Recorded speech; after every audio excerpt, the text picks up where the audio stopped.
It's that time again. We're going to piss and moan about how these platforms are screwing us. No, that's not true. We're going to talk about it rationally right after this.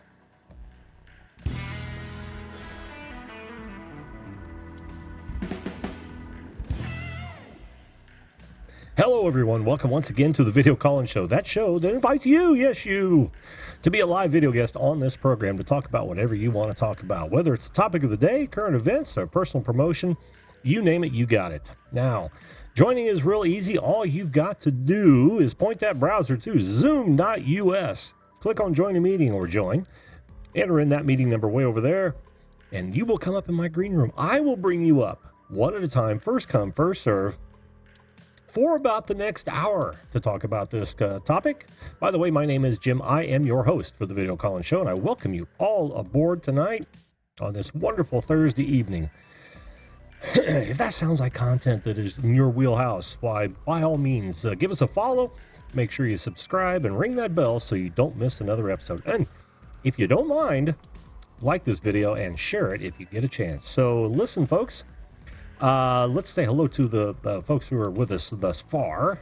We've got the Creator Spotlight Show. How you doing, Mike? Good to see you. American Gold Prospectors, welcome back to the show. BWYA Adventures, how are you? Good to see you. And we've also got Bearded Tech Guy. Hello to you, sir.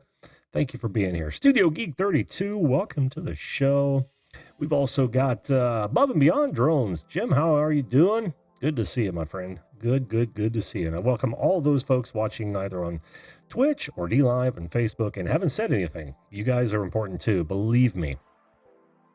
So tonight, I didn't think I was going to cover this subject again, but I decided to put a poll on my YouTube community page. One of the few things that I've actually done to the community page, but it was overwhelming. It was for the longest time, it was 80% or more of you guys wanted to talk about this. It dropped to about 75%, but that's a majority. So I thought, okay, we're going to cover it, but we're not going to piss and moan. We're not going to bitch about it. We're actually we're just going to discuss it. We're going to see how it might affect you guys and how, and I want to hear from you, the questions you might have, whether or not you think these things are going to affect you. There's actually two different issues here. One is the new harassment policy that was delved out by YouTube on the 11th, which isn't too far back in time. By the way, I want to wish my sister a happy birthday today. If she's watching, I don't know if she is. I don't think she is, but hey,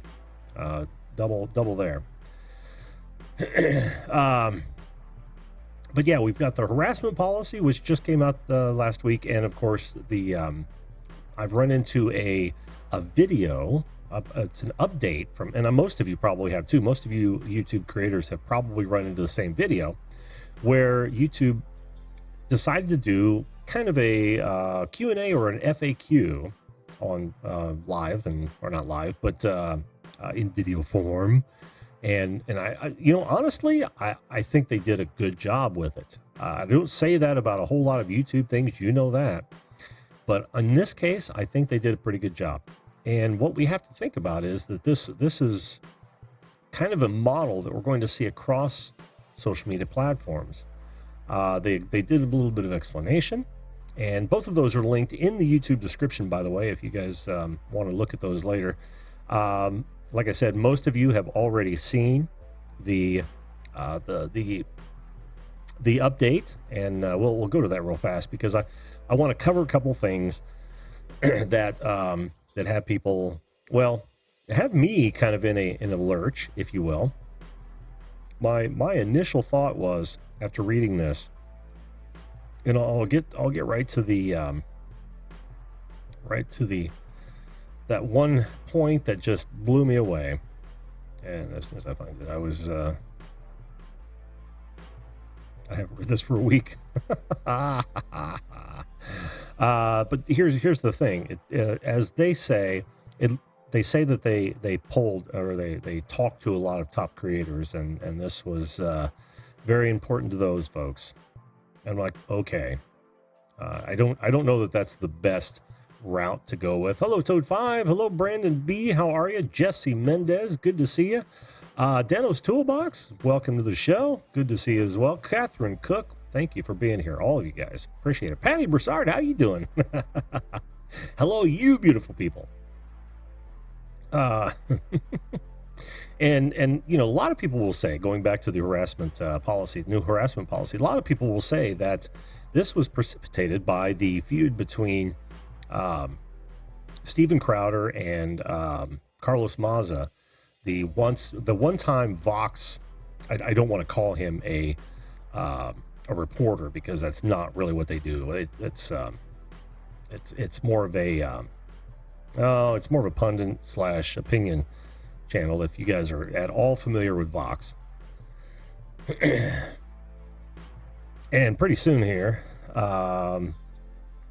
you see what I said was I had a problem with how they had expanded their hate speech policy, and I hate that term, hate speech at all, because any of you who've watched this show before, you know that I don't believe that there is any true, you know, hate speech, or at least you could classify things as hate speech, but it shouldn't be legislated at all. It is what it is, and it should stand or fall on its own merits. Any sort of speech should stand or fall on its own merits.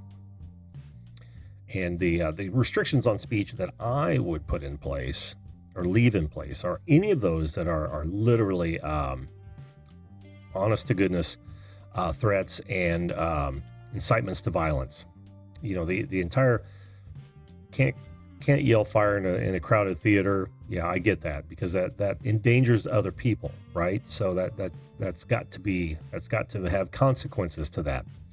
But what they did was, beyond threatening, I'll just read this paragraph here. Beyond threatening someone, there is also demeaning language that goes too far.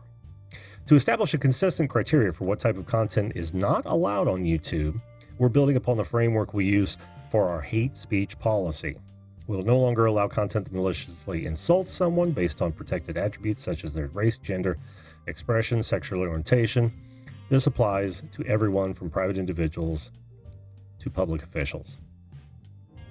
Now that, you know, okay, I'm going to say fine. That's fine.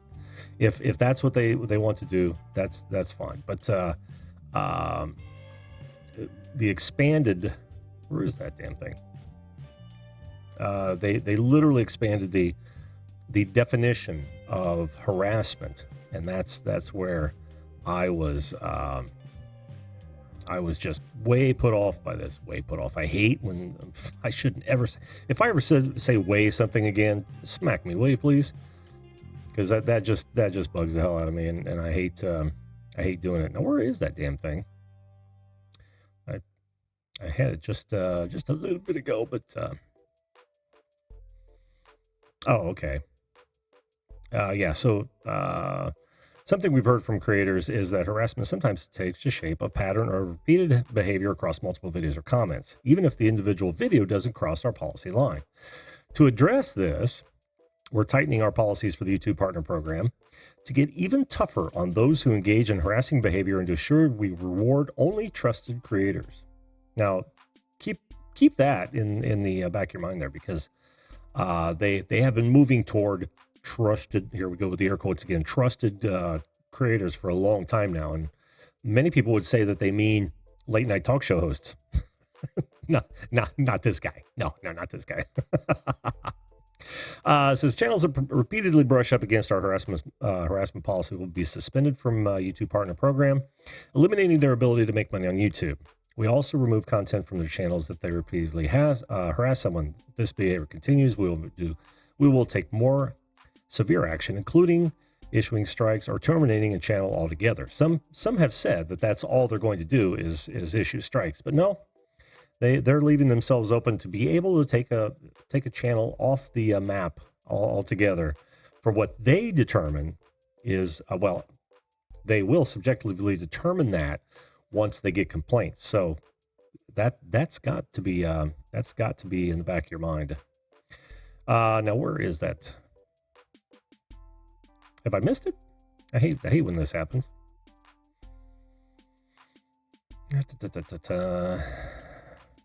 Oh, okay, here it is. They say they've always removed videos that explicitly threaten someone, reveal confidential personal information, or encourage people to harass someone else. Okay, no problem. Moving forward, our policies will go a step further, and this is where I had a problem with it, and it's just and maybe you don't. I want to hear about your experience with this as well. Moving forward, our policies will go a step further and not only prohibit explicit threats, but also veiled or implied threats. Now that one sentence just blows me away, because who is going to make the determination whether or not it's a veiled or implied threat? And who also is going to make the determination whether or not it's seriously a veiled or implied threat? It says this includes content simulating violence toward an individual or language suggesting physical violence may occur. No individual should be subject to harassment that suggests violence. I would agree with that. But I still think that that qualifying sentence that follows that up does not delineate enough for me. I can see this taking a really bad turn, and maybe I'm wrong. Maybe I'm wrong. I want to hear from you guys whether or not you think that's true. I want to say hello to, if I said hello to American Gold Prospectors, how are you doing? Toad 5, how are you? Good to see you. It says, what? I wonder if you're talking about my little go-to here. Jenny Marseth, how you doing? Good to see you. Pull my pork barbecue. Awesome to see you here again, my friend. Pixel Pia Teaching and Learning. Always a pleasure to see you as well, Pia. Thanks for being here, guys. All right, so got a guest, and pile up, guys, because tonight is going to be a relatively short show. I have another back appointment early in the morning, and I'm not going to push it tonight. So know that. Little housekeeping. My back is not any better, and we're going to discuss that tomorrow. So I'm not necessarily looking forward to it, because you always hope that we can pinpoint the problem and then work on a solution. We haven't even pinpointed it yet, and that bothers the hell out of me. So yeah, that's a good question, Jim. Hello, view this. How you doing, Tony? Jim asks, does the AI decide it now? Well, my guess is that the AI is going to be the first strike, the first, and what I mean by that is, from a military term, first strike. They're going to be the ones out there sniffing for the implied, or I would even say perceived threats. There's going to be people who will perceive all sorts of text in all sorts of ways. They're going to complain about it, and if they complain loud enough, then bad stuff is happening. In fact, we've already seen some channels be taken down. I think that iDubbbz TV had their leafy content cop taken down, and a few other videos, and I mean just straight down. It's not with little or no explanation, and there's plenty of evidence of other ones just like this happening, and I hate to see these things pile up like dominoes, or fall like dominoes, but I'm afraid that's what we're looking at. Another thing I'm looking at is Kraft 1861 CBD oil. Does anyone have any experience with Kraft 1861 CBD oil? I'm going to try it out, and if I try it out and like it, I'm going to become an ambassador for them, which means that they will be a sub-sponsor for this show. But you guys, I want to hear from you guys if you've ever tried Kraft 1861 CBD oil. All right, so without further ado, let's do this. Bring up our first guest. How's that sound? You all know him. You all love him. Can you hear me yet, bud? I can. Awesome. How you doing? I'm good. How are you? I'm fine, man. That's like 3 nights in a row, dude. It is. You know what? I've just had so much fun doing all this, and yeah, I just really had good. I planned not to call in tonight, just to give people a chance and have their turn. But I'm just like, this is fascinating to me, and as long as no one's there, I would love to just play. I don't know if I totally believe it yet, but I'm going to be the other side. Oh, okay. Before you do that, he's right, but you guys can pile on, and I don't mind at all that you're back on, man. Not at all. Cool. Good. Glad to be here. All right, so you're going to play the devil's advocate here, and I'm all about that. I'm going to do my best, because I am not I am not a YouTube content creator. I don't stream on YouTube.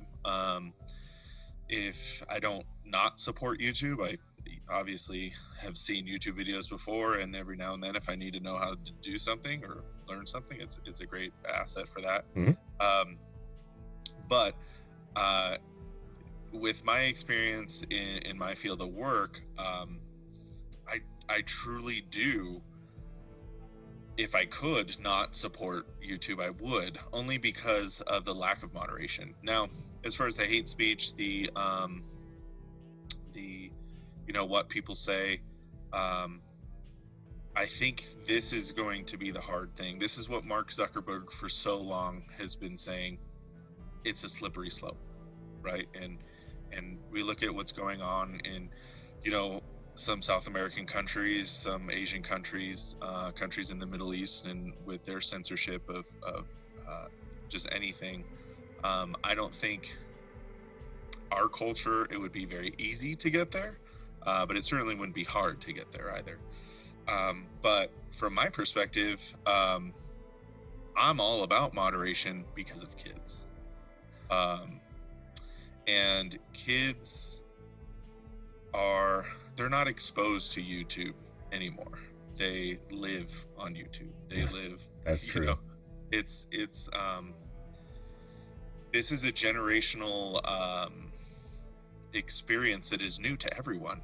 My background's in child development and behavior therapy and parenting and all that kind of stuff. And the most difficult thing about my job is technology. And even for us adults, even now, we're so used to having whatever it is that we want at the tip of our fingers in 1,000 different forms, and we get it instantly. So I always use the analogy. It was 10, 15 years ago. You wanted to watch something on TV, you turn to channel 99, you wait the 2 or 3 minutes until you find your channel. If someone said something to you, you look over here, you're like, oh, I missed my channel, I have to wait again.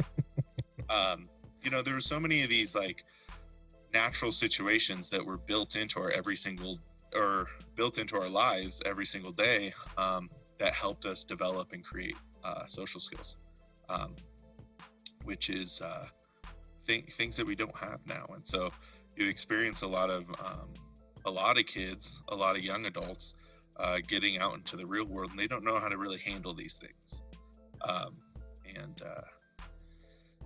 It's so it could be attributed to the rise in rates of a lot of different things. I work in the world of autism. I think there's certainly technology, I would argue, and have for a long time, that it's not more prevalent than it used to be. We just know a lot more about it. We have a lot more services for it, but there's just a lot of people engaging in very similar type of behaviors because God forbid you don't have the time to really take care or pay attention to your child when they're young, and you're like, the easy thing to do, here's an iPad. It's the new babysitter. It really is. Yeah. And I would say to that a couple things. One, I totally agree, right? We've got to think about that. How the audience that not the audience that's approved, but the audience that's actually going to be involved. And but the reverse side of that is the more we censor ourselves, the less exposure, like you just said a minute ago, the less exposure they actually have to it. So when they're old enough, let's say when they're late teens, and they've been so sheltered from, I'm going to say harassment, not really horrible language that most of us wouldn't want our kids exposed to, but I'm just going to say general harassment. Somebody types in a comment on a video and says, "You're an asshole. I hope you jump off a bridge," which I don't see as, it's not devastating. It's not direct threat. It's horrible to say to somebody. But if we shield our kids from that sort of thing, And that's what I think this is kind of designed to do. And it's actually designed to shield everyone from it. Then what we've done is we've created a kind of a safe place for them that doesn't give them any frame of reference. So when they become old enough to see that sort of thing, and they can get on sites that actually allow it, they're going to be shocked. And when I grew up, we would go to adult parties because we were just kids. We were just around, and nobody had a filter at all, for the most part. And this is anecdotal, I know, but it certainly prepared me for the real world, because I knew how adults interacted with one another. Yeah. So it's a double-edged sword, man. Yeah, and that's how we build skills, right? That's how we learn. We learn through opportunities that we're given, and whatever that experience is. If that was a good experience, you're more likely to repeat that experience. If it was a poor experience, you're more likely to withdraw. Mm-hmm. I think because I agree. I'm like when I talk to a lot of young adults, I really encourage them, hey, when you graduate high school, get out of your house. It's the best thing that you can do. If you fall on your face, it's way easier to fall on your face at 18 years old than 35. Get out there, make some mistakes. You learn a little bit in that experience, rather than kind of stay home and play it safe. Yeah. But again, that's a lot more my experience and kind of what I did. But I think when we talk about kids, and like what you're talking about, your exposure to those types of things, so you knew what to expect. It's all building blocks, and so again, it all comes down to parents. Yes. Because you can have these less censorship if you have a caring, attentive, engaging parent who's parenting, who's there, who's like, hey, this is not something that you watch. If you do, you're going to lose your privilege to watch this, and just teaching morals and principles, what's right, what's wrong, all those types of things. Mm-hmm. But we're seeing a lot less and less of that for whatever reason. And that's kind of, my crusade in life is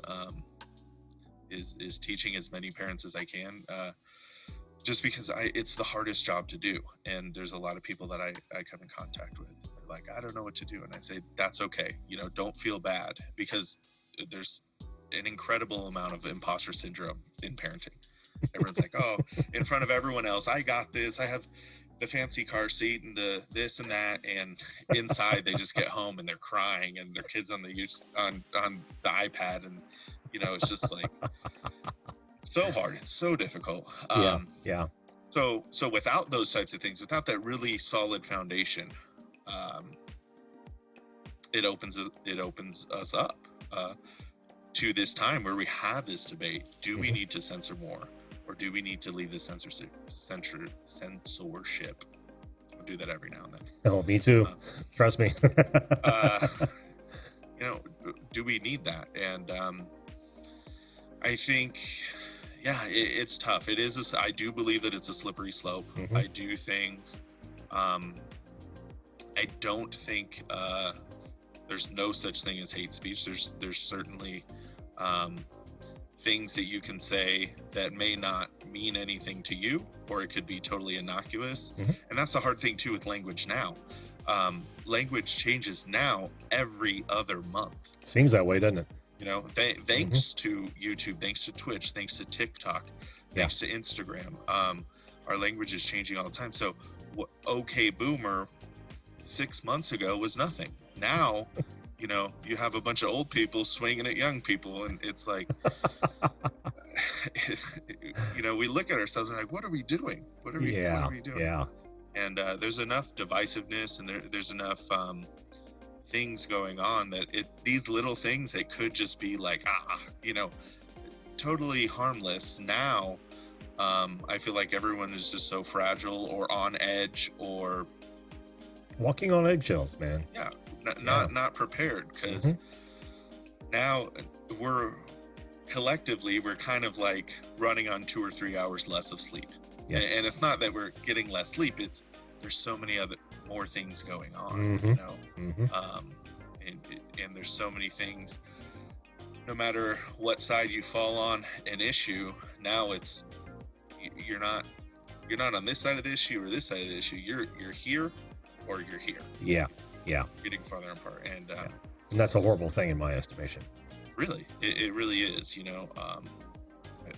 It'd be awesome. Maybe this CBD oil is the catalyst to get everyone back in the middle, and just like, nah, that's silly. I'm not going to listen to you. And it's okay to have your own opinions and voice them and have a debate, but we're at a point right now where we can't do that productively. But we've got to get back to that point. We have got to get back to that point. It's how problems are solved, right? If you continually throw out your opinions as gospel, for lack of a better term, and are unable to listen or even integrate some of other people's ideas into your worldview, for lack of a better term, then what that does is it drives us further apart, but it stops conversation, and conversation is the way, the exchange of ideas is the way that we move forward. It's the way we solve problems. And I would also add to that the exposure, I think, is key.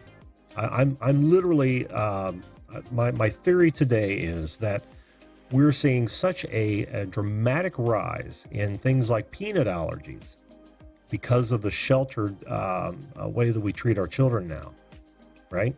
It's like, oh, no, don't eat that. And I've always been an advocate that no, go ahead and eat that. You will develop a tolerance for that, and it will serve you the rest of your life. Same way with, I can't even think of a good example right now. My brain's going 1,000, but you know what I'm talking about, right? Exposure is how we build up tolerances to those things that are unpleasant or potentially dangerous. Yeah, and it's, allergies is a really interesting and a good one to bring up, because you can't be allergic to something you've never been exposed to. Right. You have to first be exposed to it to develop that allergy. But also, having it, if I never had cow's milk and I drink it one time, I could have a reaction where my body's like, I've never had this type of protein before. I don't know what to do with it. This isn't camel's milk or whatever, which I think could also be the key, camel's milk. At one time I was like all about it. I thought it was going to save the world, but it didn't materialize. We all have those moments. Yeah. But yeah, it is really interesting, and I can't tell you how many kids that I work with where I have to know where their EpiPen is. Mm-hmm. Oh yeah. Oh yeah.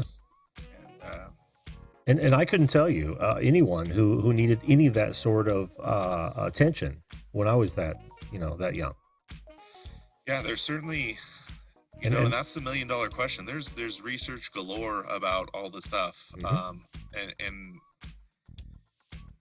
and now you have, I'm not going to really play my cards on the vaccine stuff, but we're having people dying from things, of diseases we eradicated 60 50 years ago. Sure. And for I don't want to say for what, but it's because we're at that point now where when you hold these point of views, you take it as far as you can. Yes. And then the other side's going to take it as far as they can. And yeah, there's good things to do, there's bad things to do, but we're just taking everything to the extreme. Yeah. It's BPA and water bottles now. Don't drink water bottles or you'll get cancer, or all those types of things. There's just like, when we should be looking at more, what happens to that bottle after you use it, Yeah. Not you may or may not get cancer in 60 or 80 years. It's hard to say. Well, and it's funny because people are using those as an alternative to tap water. Mm-hmm. And I'm here to say that I've lived 56 years drinking predominantly tap water, and a lot of well water as well. Still here. I don't have any ill effects that I know of. Yeah, and it's and you look at like where that water comes from too, you know. Yeah, there's some of those companies that are just taking this water, people's water, and just bottling it. Yeah. And you know, it's wild. And because we're not able to have these discussions like you talked about earlier and really push ourselves and what we're capable of thinking in a productive way, we're losing out on a lot of innovation. Oh yeah. You know, but on the other side, which I'm not for, China doesn't let you think anything that they haven't signed off on first, and they're innovating left and right. But that's not where we want to be. Yeah. I don't think those two are I don't think those two are. Yeah, they're not mutually exclusive. They're in the, well, you know, it's real easy to innovate with slave labor. I'll just say that, right? Yeah. And we wised up to that very early in the grand scheme of things, and that's why our products are more expensive, because you know our laborers ask for more money. Our standard of living and our cost of living is higher. But at the same time, they do restrict everything for those poor people, and I don't want to get to that point in some sort of pseudo benevolent pathway to, you know, everyone being safe. Because the moment you make the world safe is when you make it dangerous for everybody, right? Yeah, I mean, to our capacity so far, we've learned that, right? You know, if you I don't know if we've learned it. Because so many people are driving toward it, you know, full speed ahead. Yeah, those experiences are there. Yeah, that's a good point. We haven't learned it though, but we've gone through these. Yes. You know, through all these different civilizations, and you know, we've gotten pretty much everything that has been documented now, and we've reviewed that stuff, and we're making the same mistakes over and over. Yeah. So, yeah. I don't think we teach our kids well enough in that respect. I honestly don't. It's there's you know, that's entirely another show, is what we're going to do with our education system and what's important to us and why and all that kind of stuff. I know someone from the chat that will be up here in a heartbeat on that one. Pixelpia is a former teacher, both in Sweden and here in the States. She would be on that like you wouldn't believe. Yeah, and you know what? That's one of the hard things, is that's what my, you know, background is in education, and I had to make the really difficult decision not to go work in the schools, because no matter what I do, I cannot do it the right way. Oh, your hands are completely tied. Yeah, absolutely tied. So it's all bureaucracy at this point. Yeah, and you know, it's a mess. Like I said, that's a week of shows right there you could do. It is. You know, and especially in special education, which is what I do, and it's. Is it worse, you'd say? I think, you know, when we learn things, when you have when you're have a disability that impacts you, what they break it down, moderate or severe. When you're in either one of those brackets, a group setting, you're limited in what you can do. So the reality is, you go into a mod severe classroom, the teacher's goal, no matter what, depends on how fresh they are out of school and how motivated they are. Their goal is always to teach and do the best that they can. But the reality is, don't lose the kid, don't hurt the kid, or let them get hurt. Yeah. That's really all you can do, because you don't have the resources, you don't have the time, you don't have the staff, you don't have the training available to you, or the flexibility. All of the above. It's just, you're really set up not for failure, but to not succeed. Because there are some kids who go into the programs and they get a lot out of it, and we don't have an alternative at this point.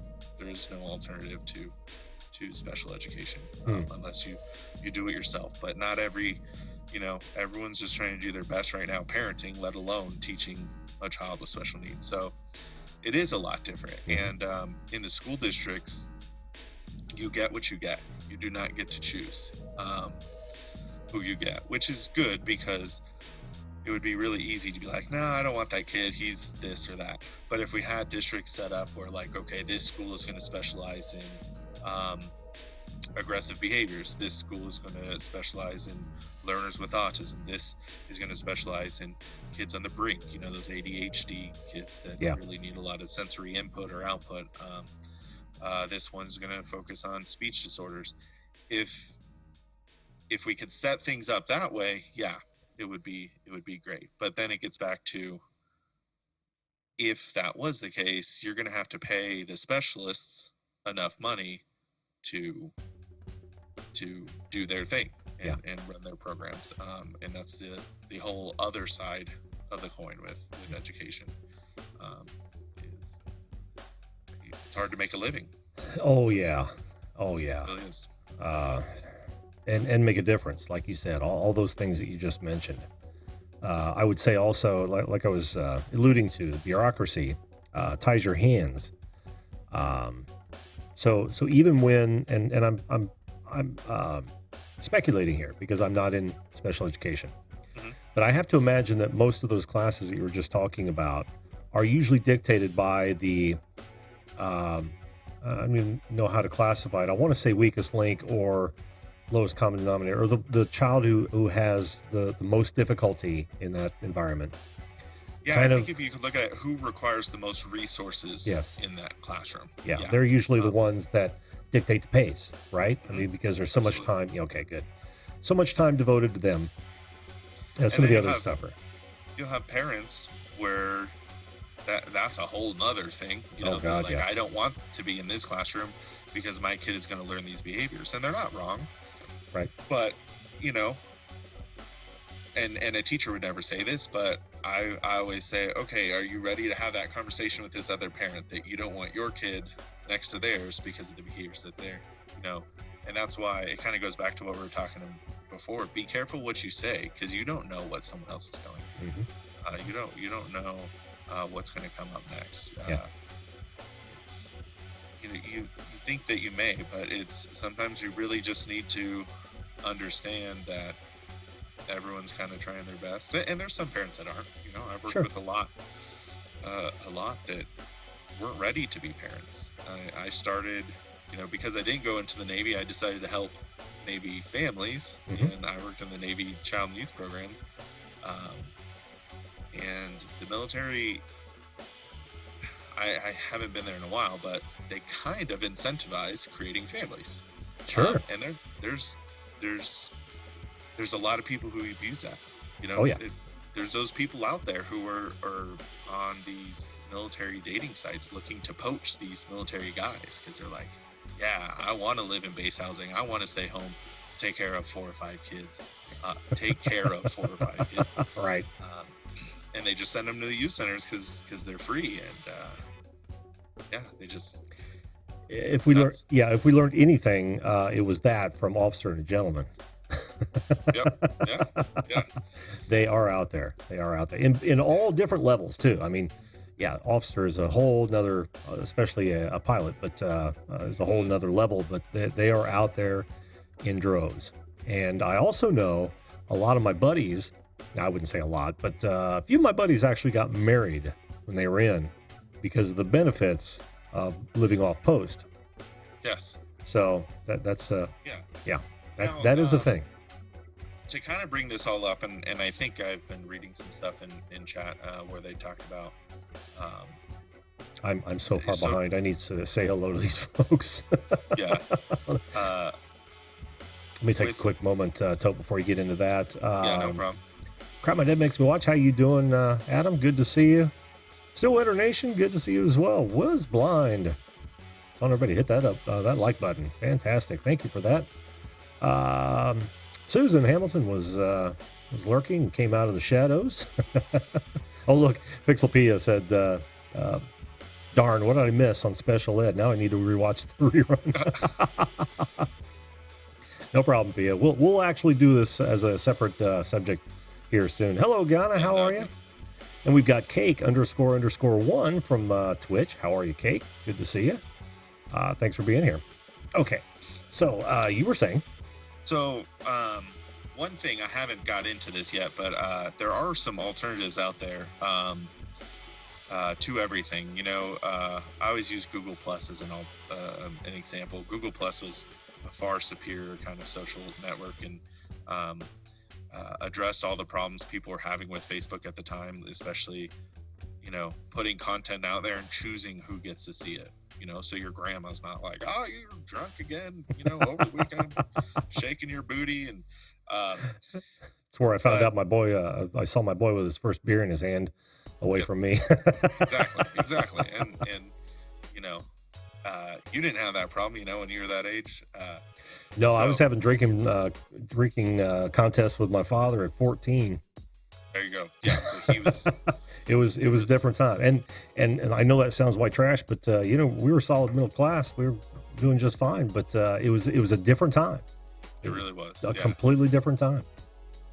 But I know that there's a YouTube alternative called Panopto, and Panopto is more of a professional, and you can. It's geared towards a different crowd, so I believe that it is heavily moderated in like what you can put out there, because no matter what your stance is on anything, you can go into YouTube, and if you saw all of the videos, you could immediately, half of these are trash, these ones are good, but someone else would come in and like, well, no, this half is trash. Or there's so much kind of junk out there, so they kind of allow that kind of stuff and give it a more professional setting to do that stuff. I think Twitch does a fairly good job. Twitch is a little bit different because it's like a self-police thing, but it also has the same kind of, I call it a pro-con. There's pros and cons to it that YouTube does. It's an echo chamber. If you're watching somebody's channel, you're in their echo chamber, so you're going to agree with any of those types of things. But yeah, if I lean over like this, and I'm wearing a tank top and my nipple shows, that's a 1 month ban right there. They don't mess around, which is really important, right? If you're speeding and you could get caught for speeding every single time, you're a lot less likely to speed. Yes. So I think, I certainly Twitch does not have it completely correct. I don't think anyone does at this point, but, I'm learning a little bit more about Facebook streaming, and there's some things that you can say and not say on there. So at this point, I applaud YouTube for trying. I applaud all of these platforms for trying, because at the end of the day, there's terrible things that have happened. They are technicalities sometimes, but if we can stop, everyone always says, if we could stop one of these, well, we can do a lot better than that. We can stop a handful of certain things happening, you know, and we could also if we're not looking about right now, if we're not looking to change what's happening now, but what's going to change 5-10 years in the future, because, and that's kind of where I fall on the hate speech stuff, is that's also a slippery slope, getting into things that aren't a big deal now, or you're saying it in your echo chamber. Once you get out there, once you're just out in the real world, you're just so used to saying these types of things. You know?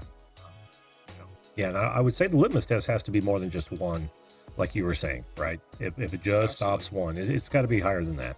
Only because I'm never going to be an advocate for curtailing the freedoms of many for the transgressions of a few. That there's never any good outcome on that, ever. yeah, it's not, and it's kind of a lazy way of doing it, right? It is. We're not using our full ability, and we're not really pushing ourselves to be the best that we can be. At that point, well, this is good enough, so we're going to push ourselves to be good enough. Yeah, it's a politician's way. Yeah, absolutely. Which right now, that's just kind of seems, again, that's something that's so out there. It's in such an extreme way that it's kind of leaching into everyone's kind of the way that you do things now. It's even, you know, like we talked about language changing. That's you know, fake news was not didn't have the weight that it did a couple years ago. And then now that even changes depending on what the week is and who the fake news is coming from and who's saying fake news, all those types of things. There's a lot of other political, Kafifi was my favorite. Kafifi. Yeah. That was a really good one. SNL did really good with Kafifi when President Trump tweeted that out. Mm-hmm. But yeah, so there's just these kind of gaffes that come up, and it goes viral and becomes part of our pop culture and beyond. Pop culture in the 80s and 90s was one thing. Pop culture now is just incredibly immersive. Oh, yeah. Well, it's because of what we're on right now, honestly. Yeah. This has changed the game. I will never deny that. But I think we have to be very careful in how we move forward in, I'm just going to say policing it, because that's kind of an overarching term, right, without throwing censorship in there. And it's infinitely more difficult when you're talking about money, right? Oh, yeah. I'm not too familiar with the monetization of YouTube videos, but I know that you can do that, and I also know that can be taken away. So yeah, it's right, because if you start policing this, just like policing anything, I could have a bad day, and I'm like, you know what? I don't like what this person's saying. I'm policing it. I don't like what this person's doing. I'm going to police that. And so, what's the regulation going to be on the policing of that content? Also, that's what they're struggling with, from my perspective. Right, with the harassment policy that they just changed. They changed their they call it terms of service, but it's actually terms of use. They're in a constant struggle. Unfortunately, I don't think that they're well equipped to handle it, because they're living in today. I don't think they've stepped outside that box and said, well, how does this affect everything? Big picture. I just don't think that they're looking at it from that perspective. They're all immersed in what we've been talking about this whole time. In that it's now it's a cultural thing rather than a broad society thing. And I find that to be very short-sighted and dangerous. Again, I don't want this to be a downer show, but it's a dangerous thing. It's a slippery slope you're talking about, is especially when you don't have the big picture perspective, then you're going to make the wrong moves in order to achieve the goals that you think you're going after. Yeah, and to kind of bring what I do a little bit into this, when I'm working with someone who has a behavior we call inappropriate, right? If we're addressing the behavior, we're doing it wrong. So, an example is if I'm addressing the behavior of hitting, I can tie your hands behind your back. Well, guess what? I'm still pissed off. I'm still upset. I'm still, whatever drove me, which is what we call the function of the behavior, whatever that function was, it's still there. Yeah. So now I'm going to bite you. Okay, well, now you put a gag in my mouth. That function's still there. I'm going to kick you.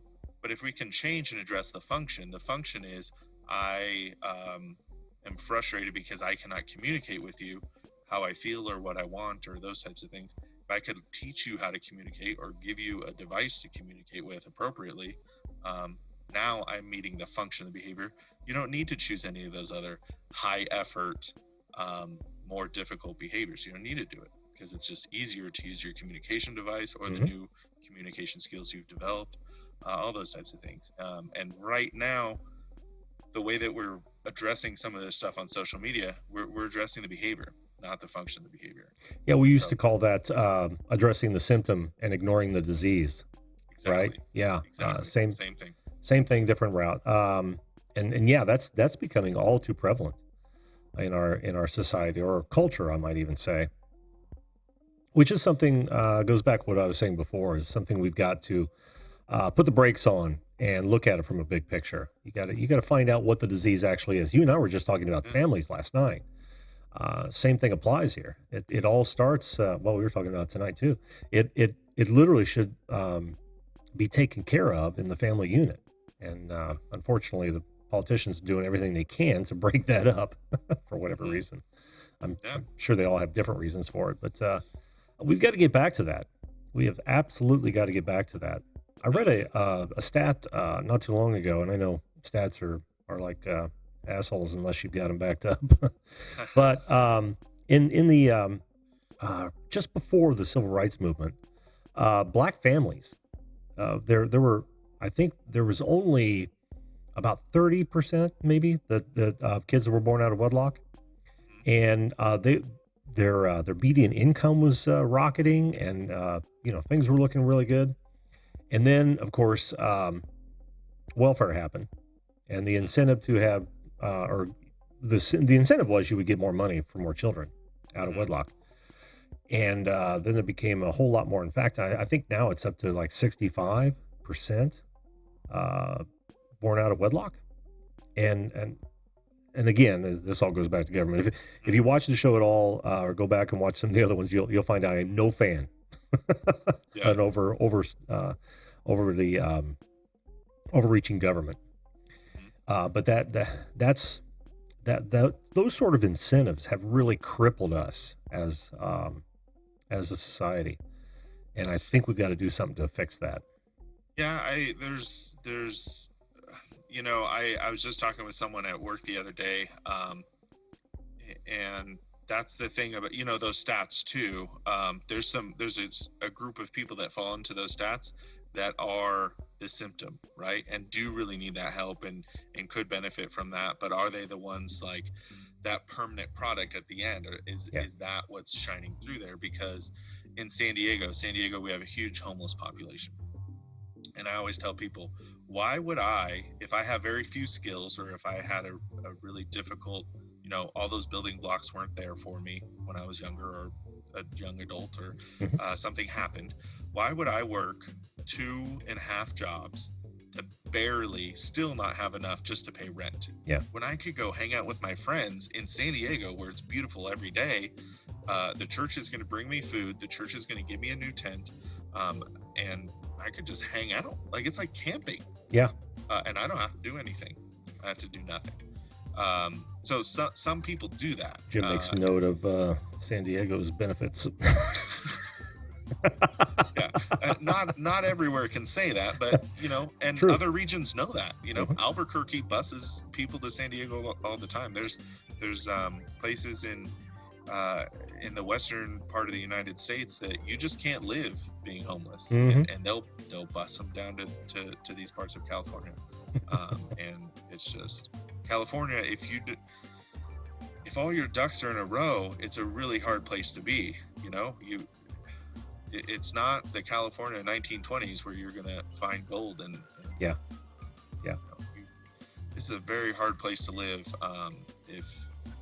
if you don't have everything going well for you, because it's just so expensive. And that's another whole nother show as well. We're just racking them up here. I know, man. I know. But Pixel makes a good point. They're exactly being reactive instead of proactive, which is we are reacting to all these types of things. And it sounds like crap my dad makes me watch has heard of the functions of behavior. I typically we usually narrow them down to the 4, just so it doesn't get too technical. But you got some smart listeners here for sure. They know what's up. Oh yeah. Oh, they do. It's awesome. Adam's been a long time. He's crap my dad makes me watch. He's been a long time friend of the show, and he and I have talked offline quite a bit, because I have several autistic folks that call in on what I would consider a regular basis, and he's very well versed in that, because he takes care of what did he say he does exactly? Because I saw that that he mentioned that. Well, I won't. Oh, I didn't know you had Crohn's disease, Susan. No, I'm just off on a fact-finding mission. But he's really good at that. Complimented me on a couple things, that a couple guest interactions that I've had, and I've learned a lot from Adam from that perspective. And he sounds like a smart guy. Sounds like he's got a little bit of an ABA background, and it's it's something that I think a lot of people could really help from because, like I said, we're all trying, and sometimes we just don't know how to get all the way through, Mhm. and we need help. Yeah. And you have a lot of people here helping each other out, so that's really cool, and I'm glad to be a part of it now. Well, dude, I am glad you're a part of it too. We're coming up on the top of the hour, and like I said, I've got another back appointment tomorrow, which I'm not looking forward to. Well, I hope that goes well. Oh, thanks, as man. good as it can. Yeah, as good as it can.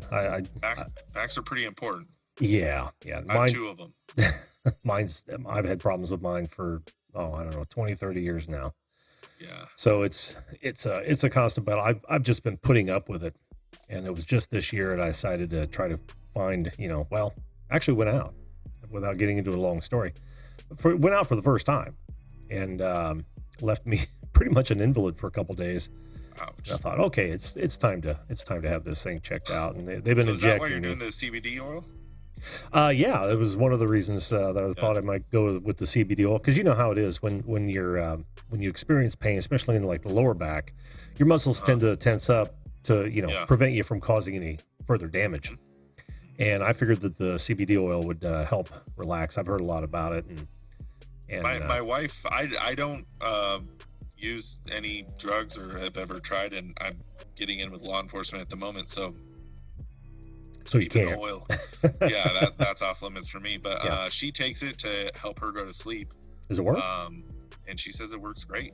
There could be some psychosomatic stuff going on there, but I certainly do think there's definitely benefits there.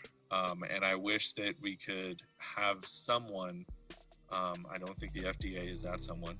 But No. someone to research this stuff and really figure it out and regulate it, because there's also some, just regulate marijuana in general.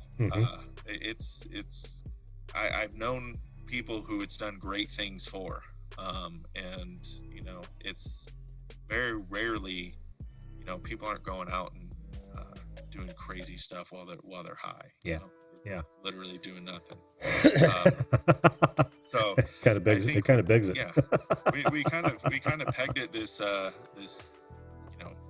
all this ominous drug that it's really not, which hasn't allowed us to, kind of like fat. We were talking about fat and sugar, and I feel like this is the same thing. It is. So if we could figure out the facts on it and really understand it, it's another example of prohibition. When you shove things, off in the distance, or you shove them as far away as you possibly can, or you think you're shoving them away from people, not only does it drive it underground, but it makes it harder to get a handle on it, especially when something like this happens. And see, we didn't even know about CBD oil. I'm sure maybe some natives did. I don't know. But we're just now finding that out because it's becoming legalized across the board, right? So now people are experimenting with it. They're testing it and all that. And I'm with you, man.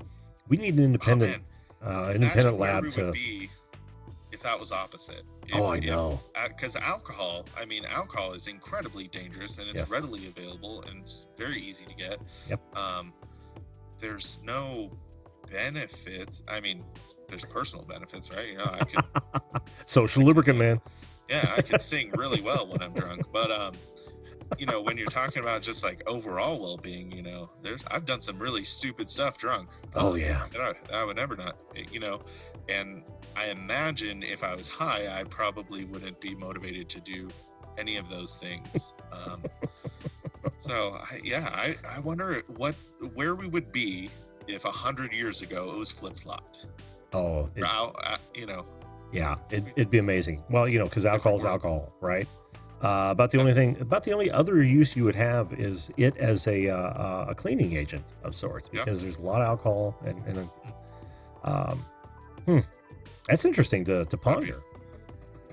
I know Jesse's got some. Yeah, it'd be a great movie. Jesse, I know, has got an opinion on that, because he's been an advocate of hemp forever, and God, all the things we've missed from that. Yeah, and I hope we get to a point too, because going forward, it's currently not something that I would be able to use, but Western culture, we have a ton of inflammatory foods that we eat. If it could, and that's where I think the biggest benefit is going to come from. And I wish my grandma suffered from rheumatoid arthritis terribly, and I wish she would have. But she was an old like Southern lady. She would never do that. Yeah. And so I wish she could have. I think her, the last 10, 15 years would have been a lot more enjoyable for her. But we just don't know. And so, hopefully we get there. But my wife uses it. She says that she really enjoys it. Cool. And it helps her get to sleep. So I hope you can find something that. Well, hopefully we'll be able to come to something tomorrow. I hope it's not, surgery. I hear so many bad things about surgery. So my dream is that, he'll actually do some more injections, find out where the pain is originating, and then we can figure out that it's non-surgical and we fix it, this way or that way. Yeah. But I'm going to ask him about the CBD oil, whether or not it should be might be I don't know, just a pain reliever, if nothing else.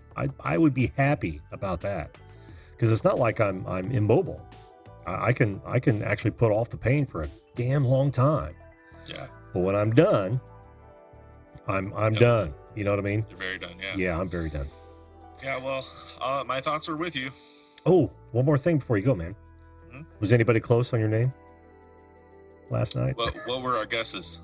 You didn't see it? Oh, we had plenty of guesses. Yeah. We had Tim, Brandon, Caleb. Guys, if you want to throw those in the chat, you don't even have to answer. But now it's a thing. Yeah. No. All right. So I'm gonna give Chad a hint real quick. Oh yes. I'm gonna give them a hint. If they get it, I'm gonna tell them. Oh. This is a quintessential California name. Oh man. We'll give them about a minute while you and I close things up and see if they come up. I want to say hello to what is that? Oh, Dutch off-grid homesteading. How you doing? Blended Whiskies here. Good to see you, my friends. Gandhi, did I say hello to you? I'm sorry. Hope I didn't. Oh, well, we got a Thomas. I don't know if Thomas is a quintessential California name. I mean, I read that as Tomas, which is really popular in San Diego, but I'm not a Tomas. Not a Tomas. Nor a Paul or a Tony. None of the ones I said were close? No. Brad, that's probably the closest. Brad is probably the closest, and thank God it's not Brad. Oh, is it Brad? It's Kyle. Kyle, yes. Yeah. Yes. Kyle. Awesome. Well, I'm going to change my lower third, man. There you go.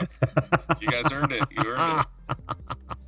Very cool. Well, Kyle, listen, man, it's good to know you. Good to have you back on the show. We'll continue these discussions because we opened up a few can of worms there that we need to dive into. Absolutely, and I'm all for it. I think I'm a lot like a lot of these listeners that I just get kind of riled up, and this was fun. I took the other side, but I think we both. I don't know if we brought each other in the middle, but I don't feel like we're not in the same boat. Same here. Yeah. Actually, I think we were in the same boat. We just didn't know it. So we started rowing. That's true. Yeah, exactly. Like, oh, you're going that way? Me too. Cool. Awesome. Well, dude, thanks again for coming on. I got to shut her down because I got to hit the sack. It is an early appointment. Thanks for the wishes of luck. I appreciate that. Hopefully it does go well, and we'll just have to see. All right, buddy. Take care. Good night, everyone. Those conversations could go on for hours, as you well know.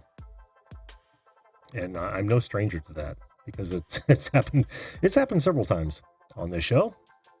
Well, what'd you guys think? Let me know in the comments if we were on base, if my assessment, my early assessment was correct, if the kind of the mind meld that Kyle and I had, in the comments below, if you would. And that would be YouTube, because the other ones don't have comments necessarily, but Facebook does. So throw those in there, guys. Thanks so much to Kyle for coming up. Thanks to all you guys in the chat. I hope I didn't miss anybody. there was a lot of you, but you know, tonight I gotta cut her short. I gotta cut her short. I'm not looking forward to this. Wish me luck. Hopefully it won't be anything too devastating. Hello, Brian Ariels. You did miss the end of it. That's okay. That's okay. I have to leave you with this. Make sure that you treat others the way you would want to be treated. If we all did that, this world would be a better place. Thanks again, everybody. Oh, by the way, don't miss Sunday night. We're going to have another panel show called the Sunday Seminar. I don't know what the subject matter is going to be, but we'll notify you. Take care, folks. We'll see you live.